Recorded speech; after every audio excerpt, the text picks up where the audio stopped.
আমি পৰৱৰ্তী কাৰ্যসূচীলৈ যাব খুজিছোঁ আৰু এই কাৰ্যসূচী হৈছে এখন গ্ৰন্থ উন্মোচন। আজি ফুকন ছাৰৰ জন্মদিন আৰু এই জন্মদিনটোত তেখেতৰ সাহিত্য একাডেমী প্ৰাপ্ত যিখন কাব্যগ্ৰন্থ আছিল কবিতা, এই কবিতাখনৰ হিন্দী অনুবাদ উন্মোচন কৰা হ'ব।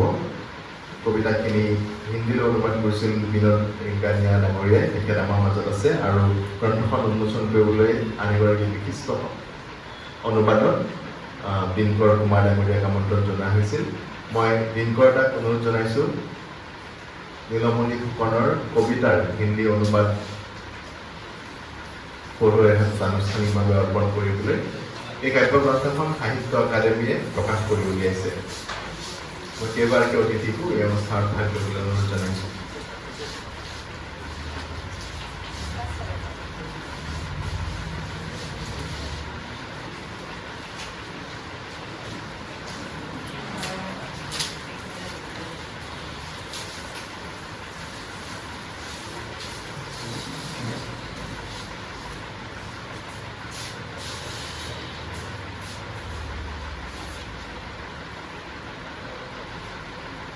কবি নীলমণি ফুকনৰ সাহিত্য একাডেমী বঁটা বিজয়ী কাব্যগ্ৰন্থ কবিতা, কবিতাৰ হিন্দী অনুবাদ।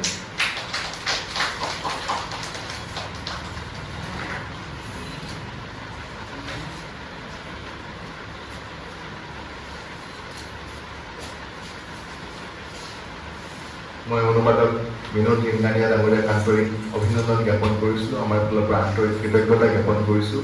এই আপুৰুগীয়া কবিতাখিনি অন্য এটা ভাষাত এক বিস্তৃত পৰিসৰলৈ আগবঢ়াই দিয়াৰ এই প্ৰয়াসৰ বাবে মই আশা কৰিছোঁ এই কবিতাখিনি অন্য ভাষাৰ পঢ়ুৱৈও এতিয়া পঢ়াৰ সুবিধা পাব। তেখেতলৈ আমাৰ আন্তৰিক অভিনন্দন জ্ঞাপন কৰিলোঁ। মই এইবাৰ উন্মোচক দিনকৰ কুমাৰ ডাঙৰীয়াক চমুকৈ দুআষাৰ ক'বলৈ অনুৰোধ জনাইছোঁ।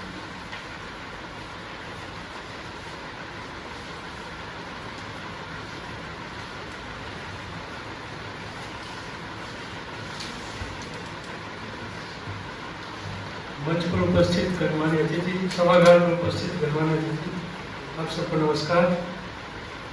यह खुशी का अवसर है कि आज श्री नीलमणि फुकन जी के जन्मदिन के अवसर पर उनकी कविताओं के हिंदी अनुवाद की पुस्तक का विमोचन करने का मुझे सौभाग्य प्राप्त हुआ। और मैं सबसे पहले अनुवादक विनोद रिंगानिया जी को बधाई देता हूँ। उन्होंने बहुत अच्छा काम किया है। और असल में आज एक और कार्यक्रम में फुकन जी की एक स्पेनिश और एक अंग्रेजी कविता किताब का भी विमोचन हो रहा है। इसका मतलब आज उनकी 3 पुस्तकों का अलग अलग भाषाओं में विमोचन हो रहा है, जो बहुत ही खुशी की बात है। हम चाहते हैं कि नीलमणि फुकन जी की विलक्षण प्रतिभा का जो प्रकाश है और देश और दुनिया की अलग अलग भाषाओं में पहुँचे। हम जो उनके अनुरागी हैं, हमें इसके लिए प्रयास करते रहना पड़ेगा। नीलमणि फुकन जी से मिलने का सौभाग्य मुझे कई बार मिला और उनसे बात करने का, उनके साथ मैंने जब सेंटिनल में था तो मैंने उनका एक इंटरव्यू किया था। तो वह एक अलग ही प्रकार के साधु की तरह व्यक्ति थे। उनका कोई प्रचार प्रसार में कोई ये मन नहीं था कि मेरी कविता का ये हो, वहाँ छप जाए, उसका प्रचार हो। अब 1981 में उनकी यह किताब, जिसको साहित्य अकादमी पुरस्कार मिला था, आज 43 साल के बाद उसका हिंदी में अनुवाद हुआ है। इस बात से हम कल्पना कर सकते हैं कि आजकल किसी को अकादमी पुरस्कार मिलता है तो तुरंत उसका अनुवाद हो जाता है, लेकिन फुकन जी ने इसके लिए कभी प्रयास नहीं किया कि मेरा हो जाए, मेरा छप जाए। ऐसा कोई एक साधु टाइप का आदमी नहीं करता। उनको अपने तो लिख देते थे और उदासीन थे, इन चीज़ों के प्रति उदासीन थे। और उनके साथ मुझे कविता पाठ करने का अवसर मिला था। मालीगांव रेलवे में बहुभाषी कवि सम्मेलन हुआ था और उन्होंने जो कविता पढ़ी थी अंक ध्वनि हुनिसु, वो कविता जो है सुनकर लगता था कि हर आदमी के अंदर में शंख के बजने की आवाज़ समा गई है। वो शब्दों का उच्चारण इतनी बढ़िया ढंग से करते थे कि उस शब्द का अर्थ जो है वो पाठक, सुनने वाला श्रोता अपने आप उसको महसूस करता था। यह एक साधना, इस तरह से जो कविता को साधना जो है सब कवि के बस की बात नहीं हो सकती, जो उन्होंने इसको प्राप्त कर लिया था।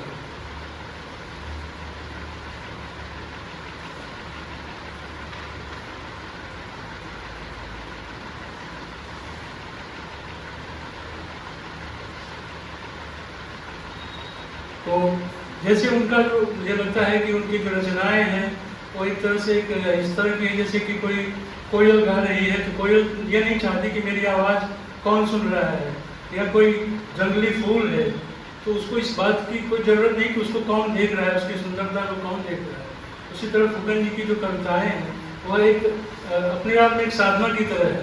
और असल में हर सच्चे कवि और कलाकार की यही इच्छा होती है कि वह जो लिखता है वह आम जनता के बीच लोग की जुबान पर चढ़ जाए।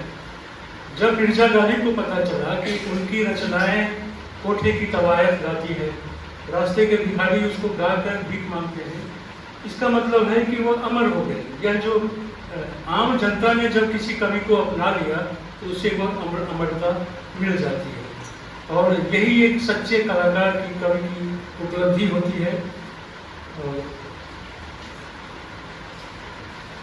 अब मैं हिंदी अनुवाद के बारे में कुछ बात करना चाहता हूँ। हिंदी एक पोस्ट ऑफिस की तरह है। जब भारतीय भाषाओं से हिंदी में अनुवाद होता है तो वह बहुत दूर दूर तक वह रचना पहुँच जाती है। उसका फिर दूसरी भारतीय भाषाओं में अनुवाद होना आसान हो जाता है। शीलभद्र जी जब जीवित थे तो उन्होंने बताया था उनकी कहानियों की एक किताब ज्ञानपीठ से हिंदी में प्रकाशित हुई थी। उन्होंने बताया कि मुझे इतने पाठकों का रिस्पांस मिलता है जो कभी नहीं मिला, और रॉयल्टी इतनी मिलती है जितना मैंने जीवन भर लिखा उससे भी नहीं मिला जितना मुझे ज्ञानपीठ से मिलता है।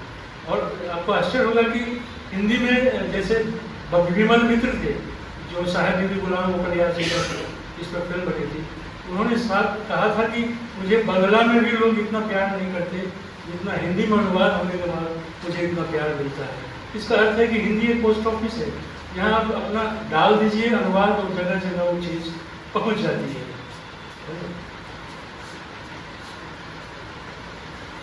तो अंत में मैं चाहता हूँ कि फुकन जी की एक कविता का मैंने अनुवाद किया था बहुत दिन पहले, उसका पाठ करके ये बात समाप्त कर दी।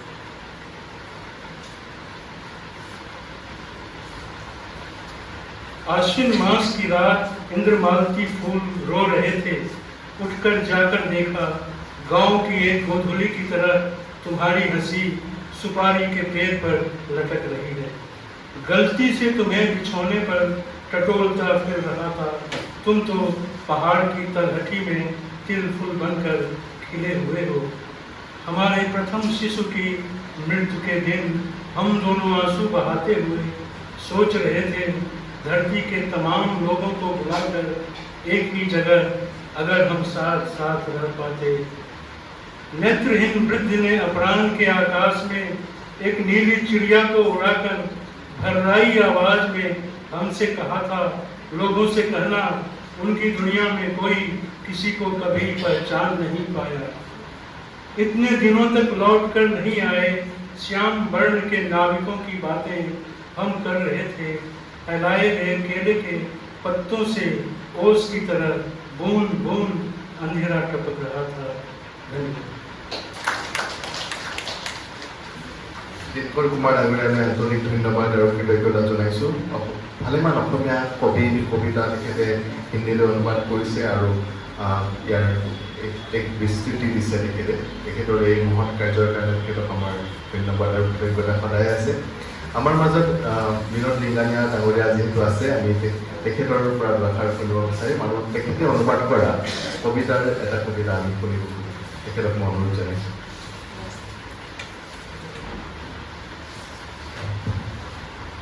ধন্যবাদ। মঞ্চত উপবিষ্ট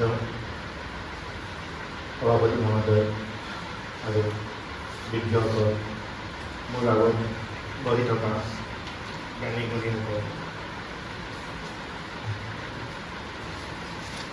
মই বেছিকৈ ধন্যবাদ দুআষাৰ বুলি কয় অসমীয়াত, এই দুআষাৰে ক'ম। এটা কথা হ'ল ফুকন ছাৰৰ লগত মোৰ এবাৰেই সাক্ষাৎ হৈছিলে, বহু বছৰ আগত, 20 বছৰ 22 বছৰ আগত। প্ৰফেচাৰ উদয়ভানু পাণ্ডে মোৰ লগত আছিলে, তেখেতৰ ঘৰত গৈছিলোঁ। তাৰপিছত আপুনি হয়তো মৰি যোৱাৰ পিছত আপুনি গৈছিলে তেখেতৰ তাত, তেখেতে কৈছিলে এই সিংঘানিয়া বোলা ল'ৰা এজন আছিল। বহুত কিবা কিবি কথা ওলাল। এইবোৰ দিনত মোৰ অভ্যাস আছিলে এটা সৰু টুকা বহী মই লৈ যাওঁ পকেটত। তো এই কথাবোৰ মই চব টুকি ৰাখিছিলোঁ। এই বহীটো মোক ক'ৰবাত ৰখা আছে। তো তাত এটাই কথা ওলাল যে মই বেছিভাগ শ্ৰোতাই আছিলোঁ। তেখেতে কৈ আছিলে আৰু পাণ্ডে ছাৰ তেখেতলৈ শ্ৰোতাই গৈছিল। মই ক'লোঁ, ছাৰ এই লিখা কৃতিত্বটো কি, কেনেকৈ লিখে? তেখেতে ক'লে, মোৰ কথা নকওঁ, উইলিয়াম ফকনাৰৰ কথাৰে তোমাক উত্তৰ দিছোঁ যে 99% টেলেণ্ট, 99% ৱৰ্ক এণ্ড 99% ডিচিপ্লিন। মই ক'লোঁ, ইনস্পিৰেশ্যনৰ কোনো হেৰি নাই, স্থান নাই। তেখেতে ক'লে, কি ক'লা? মই ক'লোঁ, ইনস্পিৰেশ্যন, অনুপ্ৰেৰণা। অনুপ্ৰেৰণা। আকৌ তোমাক ফকনাৰৰ কথাতে ক'লোঁ যে অনুপ্ৰেৰণাৰ নাম মই শুনিছোঁ, কিন্তু এতিয়ালৈকে দেখা পোৱা নাই।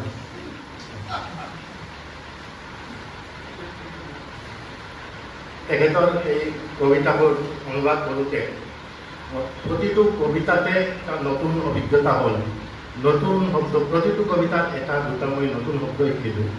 আৰু নতুন শব্দই নহয়, নতুন বস্তুও শিকিলোঁ। যেনে এটাই কথা কৈ মই সামৰিম যে এই আমাৰ এজন খ্যাতনামা কবিৰ তাত মই গ'লোঁ যে এইখিনি মই বুজাই দিয়ে, এই বস্তুটো কি? বাঘ ধনু। বাঘ ধনু নাজানো? এই চোৱা, তেখেতৰ ড্ৰয়িং ৰুমতে পৰি আছিলে বাঘ ধনু। যে দেখালে এই বাঘ ধনু, সেই বস্তুটো।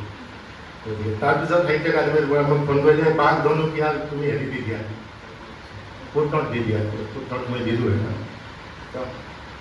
এইবোৰে কথা। এতিয়া মই এটা কবিতা তেখেতক পাঠ কৰোঁ।